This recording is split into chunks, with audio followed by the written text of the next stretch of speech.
দিয়ে কই শোনো, তেল্লা চোরাও একটা পাখি আর এবারও একজন নেতা। আমাকে দেখো অনুসারী আছে, কিন্তু নমুনাটা দেখছো না।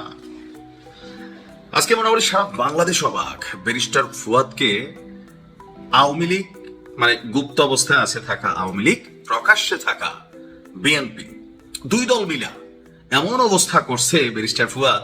এখান থেকে ফুয়াদ ভাইয়ের একটা জিনিস কিন্তু শিক্ষণীয়, যে থাকে না যে আপনার কাছাকাছি ক্ষমতা আছে বা মাঠটা একটু পরিষ্কার, মন যা চায় ক্যান্টনমেন্ট উড়াই দিবেন। আপনার নির্বাচনী এলাকায় আজকে আপনার যে গণধোলাইয়ের চেষ্টা করা হয়েছে, মানে মাথার টাক টুক কিন্তু প্রথমে ফাইডা যেত ফুয়াদ ভাই। দর্শক, আজকে যে ঘটনা দেখছেন, আসলে ঘটনার প্রেক্ষাপটটা কিন্তু অনেকে জানেন না। কোথায় কারা এইভাবে ব্যারিস্টার ফুয়াদকে ধাওয়া দিল, আর কোন রকমে গাড়িতে উঠা মান সম্মান ইজ্জত বাঁচাইলো ভাবে লুঙ্গিটা খুলে রেখে, আমি লুঙ্গি পরা না, উনি পায়জামা পরে। আচ্ছা যাই হোক, নিজের নির্বাচনী এলাকায় গিয়ে জনসাধারণের তোপের মুখে পড়েছিলেন আজকে এবি পার্টির সাধারণ সম্পাদক ব্যারিস্টার ফুয়াদ। এই সময় যে ভুয়া ভুয়া স্লোগান সহ আরো কিছু গালাগালির শব্দ ছিল। রবিবার দুপুর 1টার দিকে আপনার এই ঘটনা ঘটেছে। রহমতপুর, বাবুগঞ্জ, মাহাদ, মুলাদি, হিজলা, মানে এই তিনটা এলাকার যে সড়ক আছে, সেই সড়কের আরিয়াল খাঁ নদীর উপর মীরগঞ্জ সেতুর ভিত্তিপ্রস্তর স্থাপন অনুষ্ঠানে গিয়েছিল ব্যারিস্টার ফুয়াদ। মানে নতুন লেতা হয়েছে তো ভিত্তিপ্রস্তরে গেছে, মনে হয় উনি দল ক্ষমতায় আছে, উনি ফান্ডিং করছে, থাকে না, মানে যাই হোক। তো এই সময় ওনার বক্তব্য ছিল কি, স্থানীয়রা চাঁদা চাওয়ার কারণে নাকি সেতুর কাজ স্থগিত ছিল। এখন স্থানীয়রা এই মুহূর্তে কারা? বিএনপি। এরপরই স্থানীয় জনগণ তাকে ঘিরে ভুয়া ভুয়া স্লোগান দেয়। পরিস্থিতি এক পর্যায়ে উত্তপ্ত হয়ে উঠলে দ্রুত দৌড়ে গিয়ে গাড়িতে ওঠেন এবং এলাকা ত্যাগ করেন। পরে স্থানীয় ছাত্র দলের পক্ষ থেকে ব্যারিস্টার ফুয়াদকে বাবুগঞ্জে অবাঞ্ছিত ঘোষণা করা হয়। এখন কেন ছাত্রদল এই কাজ করলো? বাবুগঞ্জ উপজেলা ছাত্র দলের আহ্বায়ক যিনি আছেন আতিক ভাই, তিনি বলছেন যে সেতু উদ্বোধনী অনুষ্ঠানে এসে ফুয়াদ বাবুগঞ্জের সাধারণ নাগরিকদের চাঁদাবাজ বলে অপপ্রচার করেছেন, এমনকি চায়না কোম্পানির কাছে চাঁদা চেয়েছেন ফুয়াদ বলেছিল।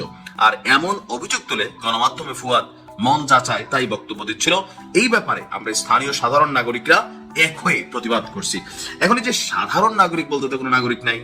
ব্যারিস্টার ফুয়াদ সাম্প্রতিক সময়ে সেনাবাহিনী ক্যান্টনমেন্ট উড়াই দেওয়া, গালাগালি করা, তারপর হচ্ছে বঙ্গবন্ধু শেখ মুজিবকে নিয়ে মন যা চায় তাই বলা, এই যে টেলিভিশন টক শোতে এসি রুমে বৈশাখ পাকনা পাকনা কথা বলে, বাস্তবতা হচ্ছে এটা যেটা আজকে ফুয়াদ পাইছে। ক্ষেতের সাক্কা খেতে তুলে লাইলে ভাঙ্গে না মুসলিম ভাইয়ের বসে ডায়লগটা বাস্তব রূপ নিশ্চয় আজকে ব্যারিস্টার ফুয়াদ দেখছে। আমার মনে হয় না আর কি আগামী দিনে আর এলাকায় যাবে। আর মুসলিম ভাইয়ের বউর আমি একটা প্রশ্ন করছিলাম, তিল্লা চোরাও পাখি ফুয়াদ নেতা, তুমি এই কথাটা কেন বললা? তো ভাবির যে ব্যাখ্যাটা আর কি, মানে আমাদের কুমিল্লার ভাষায় ভাবির ব্যাখ্যা হইলো যে বর্তমানে এমন কতগুলো রাজনৈতিক দল দাঁড়াইছে যে এখানে একজন লোক ইকুয়াল টু একটা দল।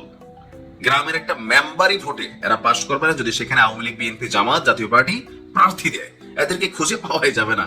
মাঠ পরিষ্কার, মন যা চায় তাই বলা যায়, ক্যান্টনমেন্ট উড়াই দেওয়া বলা যায়, কিন্তু পরিস্থিতি বদলাইলে সবার আগে আবারও গুপ্ত অবস্থায় গিয়া লুকাই যাবে ফুয়াদরাই। ভালো থাকুন, আসসালামু আলাইকুম।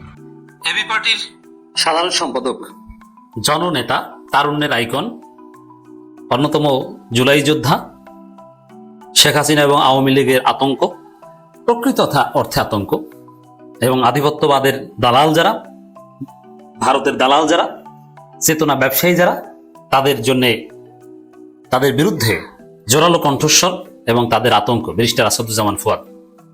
তার উপর হামলা করেছে বিএনপির সন্ত্রাসীরা, বিএনপির পান্ডারা। আমরা এই ঘটনার তীব্র নিন্দা ও প্রতিবাদ জানাবো।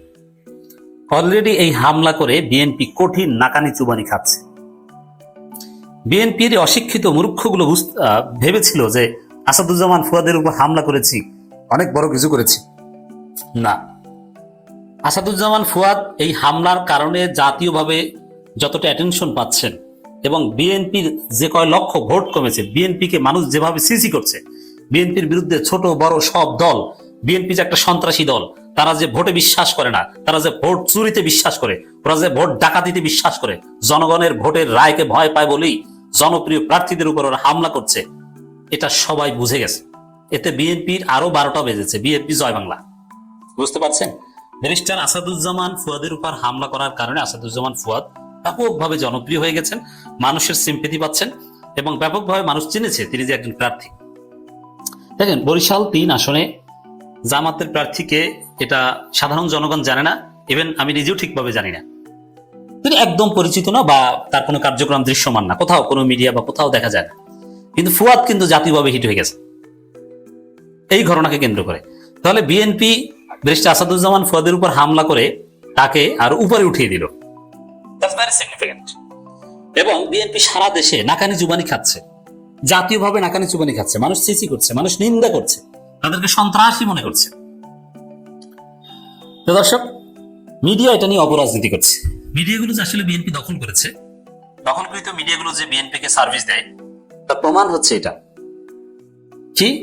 ব্যারিস্টার আসাদুজ্জামান ফুয়াদের উপর বিএনপির সন্ত্রাসীরা হামলা করেছে এবং 5 জন কমপক্ষে আহত হয়েছে। ব্যারিস্টার ফুয়াদ নিজে শারীরিক আক্রমণের শিকার হয়েছেন অ্যাটলিস্ট টু সাম এক্সটেন্ট। সেখানে বিএনপির দখলকৃত মিডিয়াগুলোর শিরোনাম দেখলে গা জ্বলে। আর মানে মিডিয়াগুলো এখনো সেই পুরনো চরিত্রে আছে। আগে আওয়ামী লীগের দালালি করেছে, এখন সেম হইতে বিএনপির দালালি করেছে, ওদের কপালে বিপদ আছে। এক একটা মিডিয়া শিরোনাম করে যে বরিশালে লাঞ্ছনার শিকার আসাদুজ্জামান ফুয়াদ, নিজ এলাকায় জনগণের তোপের মুখে ব্যারিস্টার আসাদুজ্জামান ফুয়াদ। মানে বিএনপির নাম বন্ধ নিতে পারছে না, অথচ বিএনপি সন্ত্রাসী হামলা করেছে, ক্যামেরার সামনে স্পষ্ট বিএনপির পদধারীরা হামলা করেছে, এটা নিয়ে কোনো সন্দেহ সংশয় নেই। অথচ মিডিয়াগুলো বিএনপি ভাসুরের নাম মুখে নেয় না। মিডিয়া দখল করে হাসিনার দখলে কোন মিডিয়া ছিল না? দেখতে পেরেছে? হাসিনার পতন ঘটিয়েছে আমরা সোশ্যাল মিডিয়া। অতএব বিএনপি মিডিয়া দখল করে কিচ্ছু করতে পারবে না, বিএনপির পতন হবে আরো করুণ। আসাদুজ্জামান ফুয়াদের উপর এই নৃশংস হামলা নিয়ে বিএনপির দালাল মিডিয়াগুলো, বিএনপির দখলকৃত মিডিয়াগুলো যে আচরণ করেছে, অক্ষরে অক্ষরে এটা মনে রাখা হবে। এই জাতি চিনে রেখেছে ওই দালালদের।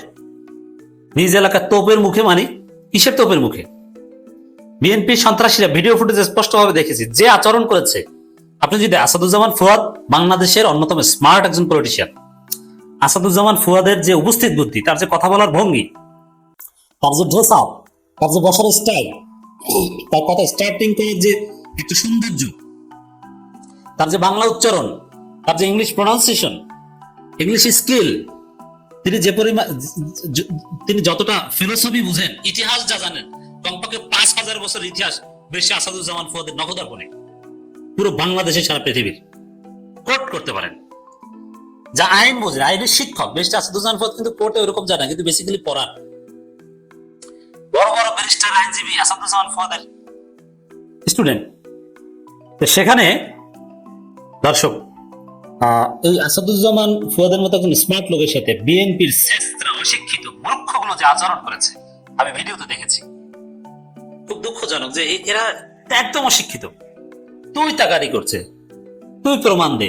মানে মূল কথা হচ্ছে যে কেন বিএনপি কে চাঁদাবাজ বলে বা এই চাঁদাবাজের সমালোচনা করে, এই জন্য চাঁদাবাজরা খেপেছে। আচ্ছা, একটা সহজ হিসেবে, এই যে আসাদুজ্জামান ফুয়াদকে আবার আসাদুজ্জামান ফুয়াদের চামড়া তুলে নিব আমরা, তার সামনে বসে স্লোগান দিচ্ছে, কতটা অসভ্য, বর্বর, থার্ড ক্লাস, ইতর। কোন অসভ্য এবং অশিক্ষিত না হলে এরকম একজন স্মার্ট নেতার সামনে বসে তার সমালোচনা থাকলেও তার প্রতিপক্ষ হলো এরকম বলে যে অমুকের চামড়া তুলে নেব আমরা? কতটা বর্বর জঙ্গি সংগঠন বিএনপি। কি মনে করেন এই ঘটনা যেভাবে মিডিয়া এসেছে, এখন যে অ্যাকশন হয়েছে, মিডিয়াগুলো তো দালালি করেছে, কিন্তু সোশ্যাল মিডিয়া যেভাবে এসেছে তাতে বিএনপি কোন উপকার হয়েছে না অপকার হয়েছে? বিএনপির সন্ত্রাসীরা কি বাঁচতে পারবে? বিএনপি সাংগঠনিক ভাবে ব্যবস্থা নিতে বাধ্য হবে, যদিও বিএনপি সাংগঠনিক ব্যবস্থা আর এক নাটক ভুয়া। যেমন তারেক রহমান বহিষ্কার করে আর বলে, আরে বাবা তোমাকে বহিষ্কার করেছি তো মিডিয়ার চাপে, চিন্তা করো না, 2 দিন পর আবার ফিরিয়ে নিব, থাকো আমাদের সাথে, কিন্তু মিছিল টিছিল একটু কম যাবা, গেলেও পিছনে থাকবা, ক্যামেরা যেন না ওঠো। তারেক রহমানের নাটক। তারেক রহমান নিজে ব্যারিস্টার আসাদুজ্জামান ফুয়াদকে কি পরিমাণ রেসপেক্ট করে, এইটা কি অশিক্ষিত মূর্খগুলো জানে? এই বরিশালে যারা হামলা করেছে ওগুলো একটা 5 বা 7 পাসও করে নাই, ওগুলো সব আন্ডার 5, 6, 7 এ ঝরে পড়া এই টাইপের মূর্খগুলো আসাদুজ্জামান ফুয়াদের উপর হামলা করেছে। অতএব বিএনপিকে মাসুল দিতে হবে এবং এই প্রত্যেককে হিসাব দিতে হবে, এবং সব ছবিগুলো জনগণ, এদেশের সুশীল সমাজ, যারা ন্যায়ের পক্ষে, যারা সুষ্ঠু নির্বাচনের পক্ষে, যারা বিএনপির এই ভোট চোরদের বিরুদ্ধে, এই প্রত্যেক সন্ত্রাসীকে তালিকাভুক্ত করা হয়েছে, কেউ বাঁচতে পারবে না। সময় মতো বিএনপির জবাব পাবে, ব্যালটের মাধ্যমেও জনগণ জবাব দিবে।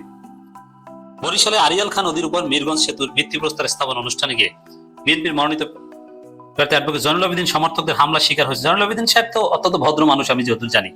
তিনি এইসব সন্ত্রাসী পালেন, তো জয়নুল আবেদিনের চরিত্র কি এটাও আমরা খুঁজে দেখবো। আমার জানা মতে তিনি যথেষ্ট ডিসেন্ট পলিটিশিয়ান। আসাদুজ্জামান ফুয়াদ এবং তার দলের নেতাকর্মীদের উপর হামলা করেছেন। 7 ডিসেম্বর দুপুর 12টার দিকে এই হামলা হয়। বীর নেতাকর্মী হামলা এবি পার্টির বরিশাল জেলা শাখার সদস্য সচিব ইঞ্জিনিয়ার রাব্বি, যুগ্ম সদস্য সচিব রায়হান উদ্দিন ও যুগ্ম আহ্বায়ক সজল তালুকদার সন্তত 5 জন আহত হন। পরিস্থিতি উত্তপ্ত হয়ে উঠলে দ্রুত ঘটনাস্থলে ত্যাগ করেন আসাদুজ্জামান। পুলিশ চেয়েছে, দেখছে।